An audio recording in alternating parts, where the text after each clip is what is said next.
5ই August সরকার পতনের পর আমরা দেখতে পাই যে সারা দেশে যেভাবে সংখ্যালঘু সম্প্রদায়ের উপর হামলা, লুটপাট, অগ্নিসংযোগ করা হয়েছে এবং সেই সাথে রাঙ্গামাটির বনরূপার এক দ্বিতীয় শ্রেণীর ছাত্রীকে ধর্ষণের চেষ্টা, খাগড়াছড়ি রামগড়ে যুগ্ম নারীকে সংঘবদ্ধভাবে ধর্ষণ করার চেষ্টা চাচ্ছে তারা। আপনারা দেখতে পাবেন অন্তর্বর্তীকালীন সরকার বলেছে যে দেশে ল অ্যান্ড অর্ডার ফিরে এসেছে, কিন্তু দেশে যদি ল অ্যান্ড অর্ডার ফিরে আসে তাহলে কেন উত্তরবঙ্গের আমাদের উপর এখনো হামলা চলে না? আজকে আমাদের এই বিক্ষোভ সমাবেশের মধ্যে দিয়ে আমরা অন্তর্বর্তীকালীন সরকারকে প্রশ্ন করতে চাই, কেন আমাদের এই স্বাধীন দেশে এখনো আমাদের উপর হামলা চলে না? আপনারা সেই সাথে দেখবেন যে দেশ এখন একটা একদম বিরক্ত থাকিছে। আমরা আমাদের রাজপথ চাইবো না, আমাদের কমিশন সারা দেশে চালানো থাকবে। আমি আমার মা বাবাদের উদ্দেশ্যে বলতে চাই, আপনারা ছাত্র সমাজের পাশে আসেন তো? আপনারা ছাত্র সমাজের হাতকে শক্তিশালী করবেন তো?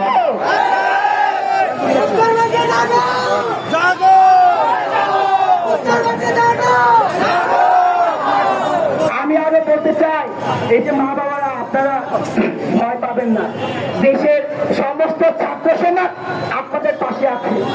আমরা একসাথে রাজপথে যুদ্ধ করব, শরীরে এক বিন্দু রক্ত থাকা পর্যন্ত আমরা যুদ্ধ করব।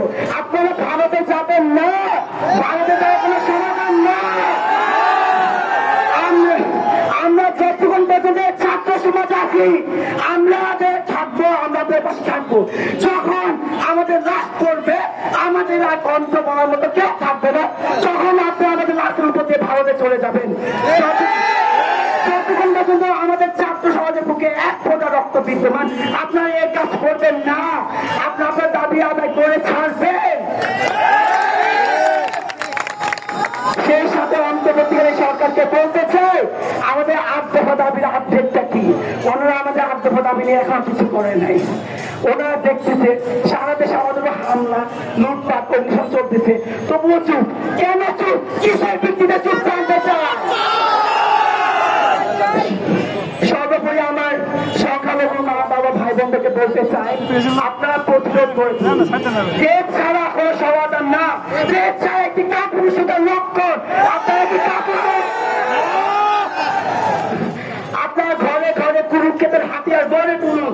সরকার হলে আমরা সেই কুরুক্ষেত্রের হাতিয়ার নিয়ে রাজপথে আবার লড়াই করবো।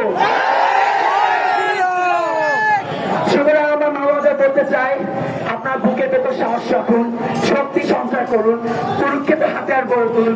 আমরা অবশ্যই আমাদের খুব শীঘ্রই 8 দফা দাবি আদায় করে নিয়ে আসবো। সেই পর্যন্ত ছাত্র সমাজ আপনাদের পাশে আছে, থাকবে। এবং এই বলে আমি বক্তব্য এখানে শেষ করলাম।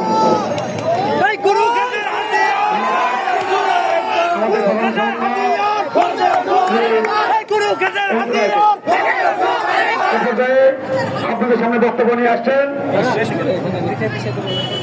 শ্রীমান অপু দেবনাথ, সহ সমন্বয়ক সোহরাওয়ার্দী মেডিকেল কলেজ। অপু দেবনাথ, সহ সমন্বয়ক সোহরাওয়ার্দী মেডিকেল কলেজ।